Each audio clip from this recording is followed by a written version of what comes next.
Nowadays, liver disease are occurring from the age of 9 itself because the lifestyle, stressful life, eating habit, everything is fast. Liver disease are totally related to the metabolic disorder and how early you are exposed to such disorders. और आज दुनिया में कहा जा रहा है कि 4 में से 1 आदमी कोई बीमारी हो रही है. दुनिया परेशान है, पर अगर 24 घंटे टीवी के चैनल चलते रहेंगे तो ये तो होती ही रहेगी. Is it genetic?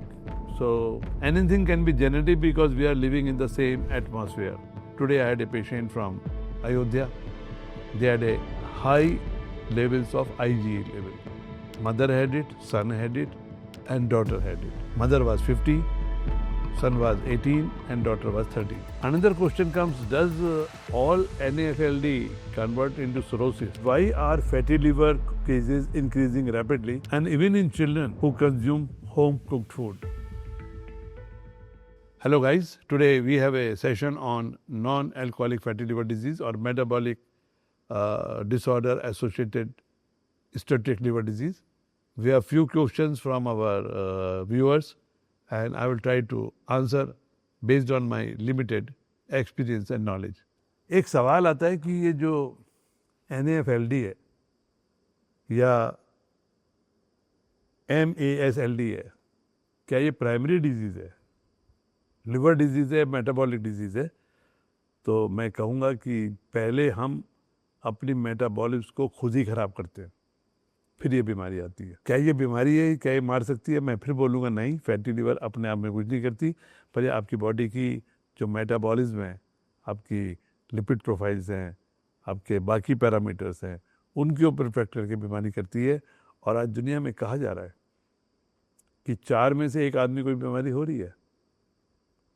तो दुनिया परेशान है, पर अगर 24 घंटे टीवी के चैनल चलते रहेंगे तो ये तो होती ही रहेगी. There's a question, and since I am a clinician, I observe things. So one question is, why are fatty liver cases increasing rapidly and even in children who consume home cooked food? Very relevant.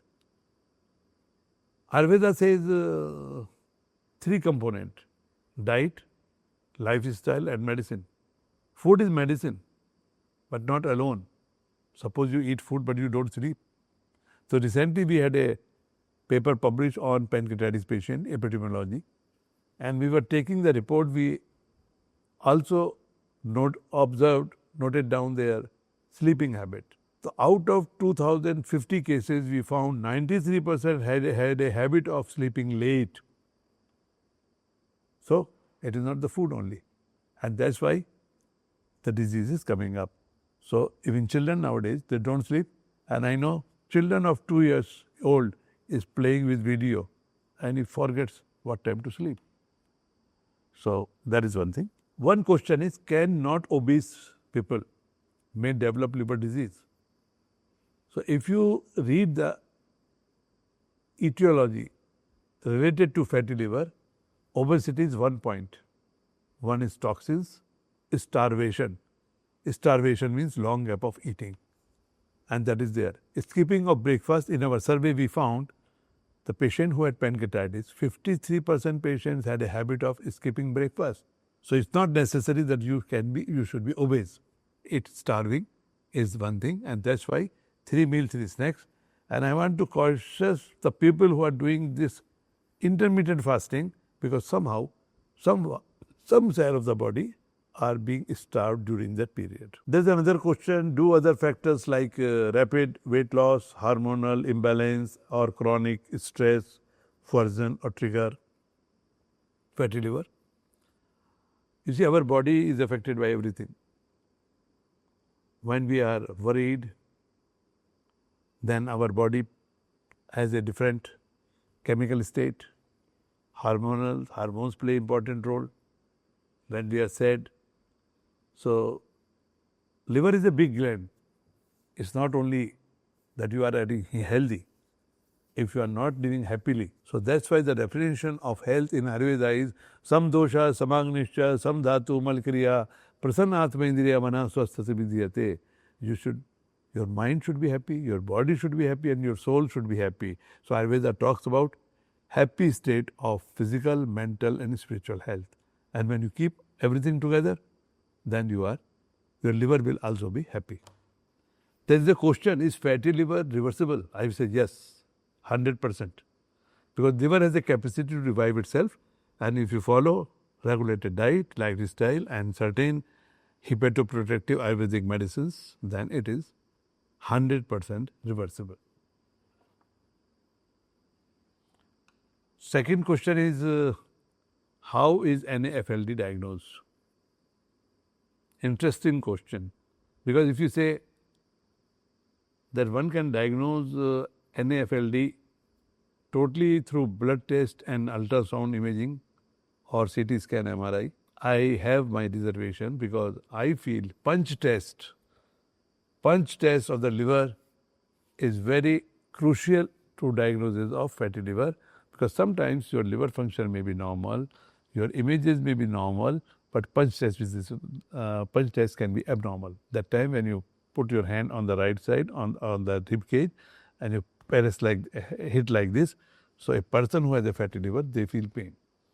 So clinical diagnosis plays important role along with blood test and images. Is it genetic?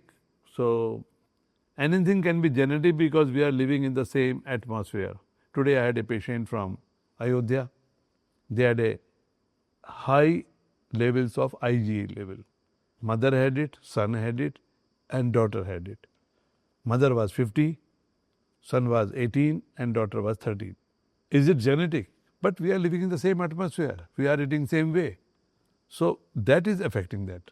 So genes are same, but sometimes we have twins and one twin goes to a sadhu and one goes to Daku. The surrounding matters, not the genes, how they are nourished.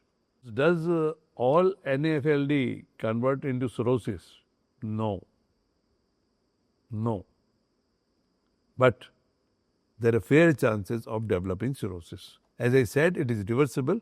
So if some person is sensible or disease progression is slow, though they will not convert to cirrhosis in their lifetime, the chances are high. If we do go for a liver cleansing, can we reverse NAFLD? So friends, I am sorry, I don't know what is cleansing. We don't have a vacuum cleaner in the body to cleansing. There is no shortcut. If you want to reverse your NAFLD, then it should be a discipline. And nowadays there is a circadian cycle. What circadian cycle is? Time par sona, time par uthna, or moderation mein khana. Eat on time, sleep on time and eat in moderation. Then you can do no shortcut. So I doubt there can be any liver cleansing program. Does exercise reduce liver disorder? So I can again quote myself. When I had a liver disease, when I had a big liver, any jumping exercise was bad for me, because that was pulling my liver and it was increasing the inflammation. But walking at same pace, not running, and swimming were those who were not stressing me. So I never go with the time, only see what is your comfortable walk. Suppose you can walk 1 kilometer in 12 minutes comfortably, then 12. Don't copy with the other who can do in 8 minutes, because it depends on you. And gradually you can do that, because any exercise which affects this rhythm of the liver can be bad for fatty liver. That is based on my experience, because I am not a hepatologist, I am not a gastroenterologist, I am a Vaidya. And since I have a habit of observational research, I observe, try to document and tabulate. So this is experience medicine. So whatever I say, it is based on my personal experience, but it is 48 years of clinical experience in one direction, so it cannot be underscored. There are a few questions about aloe vera, gomutra, lemon water.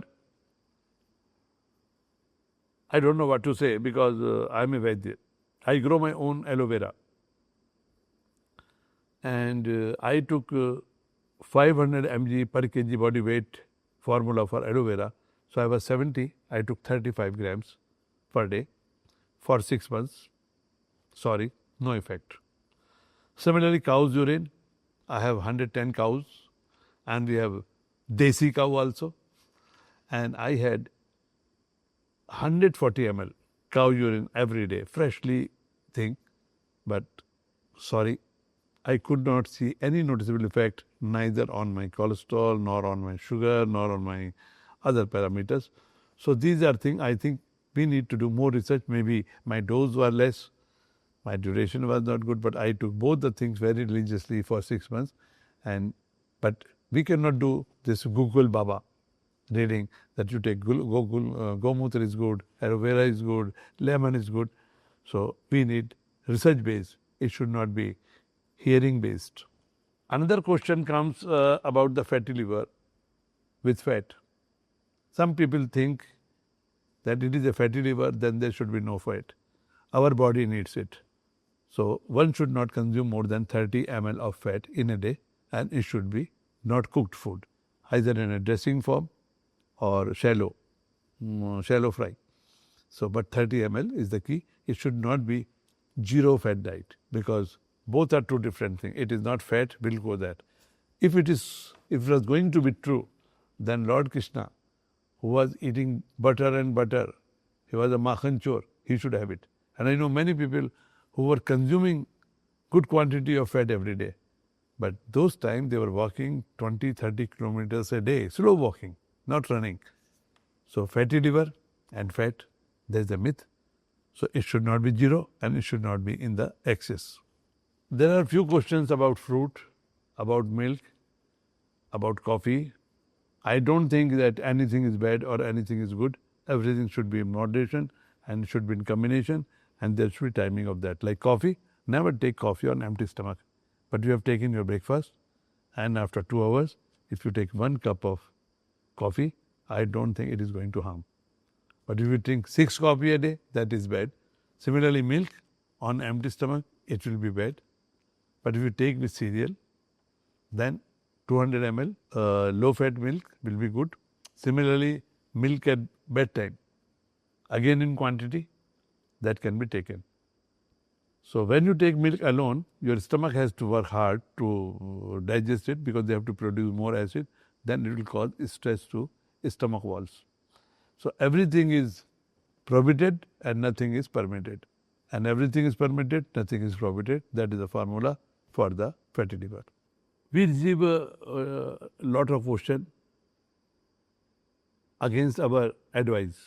And one advice in Ayurveda, that take half full your half of the stomach with solid food, 1/4 with water, 1/4 with air, when it is a normal food and it is a rich calorie, garishta food, then 1/3, 1/3, 1/3. Now question comes in scientific world, when we go to a petrol pump, then it can show the meter gauge that how much petrol you have taken. But in our stomach there is no gauge. Good question. But how to do it? So the thing is that you should not have a pressure that you have not eaten up to here. Many people say, oh, that is bad. That means you have not kept any room for the gases in the stomach. So you feel it so much. So dakar aane tak khana hai. There is a old theory, but I feel we should not wait for that.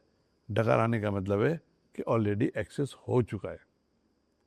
So I made a formula that suppose you ate something at 8 a.m. today, egg breakfast, 2 egg white, 1 cup of fruit, 1 serving of cereal like suji ka upma, dhokla, or idli, or poha, or 1 glass of buttermilk, because we never combine salt with milk.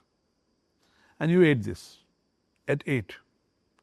And by 10:30 you start feeling hungry. That means whatever you ate, that was adequate for your system. Suppose you don't feel hungry, that means it was more for you.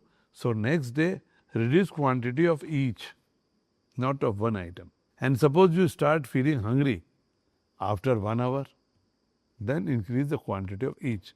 That is the formula which I adopted, because there is no gauge. And I am saying I will not wait for the bulbs to come because that is the already excessive stage. So you eat to appetite, Ayurveda में लिखा है, अपनी अग्नि का विचार करके खाएं. बहुत अच्छा कंसेप्ट है, पर ये गुरु शिष्य परंपरा में था, हमारे परंपराओं में था, हम इसको देखते रहे, बताते रहे. पर जब आज की तारीख में we have to be our own guru, then this formula that if you don't feel hungry for 2 hours after taking one meal and you start feeling little hungry after 2.5 hours, that means the quantity and the combination are doing good. One question comes about smoking. Smoking affects liver. So I will not be fair with the people who smoke and get liver disease, because I am the one who never smoked but I got the liver disease. So smoking is bad. Tobacco is bad for the system, but not the only cause for liver disease. But once you have a liver disease, then it is very, very bad. One question comes that liver disease is a disease of elderly. No, I developed it. I started developing it from the age of 28. So it was the old time. Then we were waiting for 50 years to understand so many things. Nowadays, liver disease are occurring from the age of 9 itself because the lifestyle, stressful life, eating habit, everything is fast. So liver disease are totally related to the metabolic disorder, and how early you are exposed to such disorders, that will affect the liver disease. You see, allopathic medicine do have side effect, but they have effect also. So if somebody has liver disease and there's a high fever, so high fever is more dangerous than the side effect of paracetamol. But I will suggest that if anybody has any problem and has liver disease also, then rather than taking self-medication, should consult a physician, and that physician will know better what to give, what not to give. It cannot be merely on my saying. Liver disease and liver tonic. Now I have to ask questions. Do we have any liver tonic which has proven hepatoprotective antifibrotic properties? So if somebody has it, it can be taken forever. And if there is a long-term side effect or toxic effect, so it can be taken for lifelong. I know myself that I talk about PRAC20, which has shown 100% regeneration in CCL4 induced hepatotoxicity. It has shown antifibrotic. It has shown preventive model in paracetamol. It has shown a faster recovery of acute viral hepatitis in a randomized controlled trial, again done by Professor S.K. Sarin. And it has again shown preventive properties against toxins. So since 1992 and now 2025, I never forget to take this PRAC20. So these medicines, Ayurvedic medicines, which have a proven thing that can be taken, but not only saying that liver toxins, sometimes it's a giloy. In Ayurvedic it is said whenever you take giloy, it should be fresh. So when they take a dried form of giloy, I have a doubt because it is against the principle of Shanangda Sahita, which says whenever you use giloy, it should be fresh. So giloy is amrit, it can be taken, but giloy can be poison if you are taking a dried form because it is not written. But still, I feel that both the giloy, dried form or fresh form, should undergo scientific scrutiny, and then it can be taken for a long time. As I said that I am a Ayurvedic physician, but as a survivor of NAFLD. So if anybody wants to take benefit of this experience based professional services, they can contact us at Padao. And if you have any question related to that, I will be very happy to answer these questions. You can leave these in your comment box.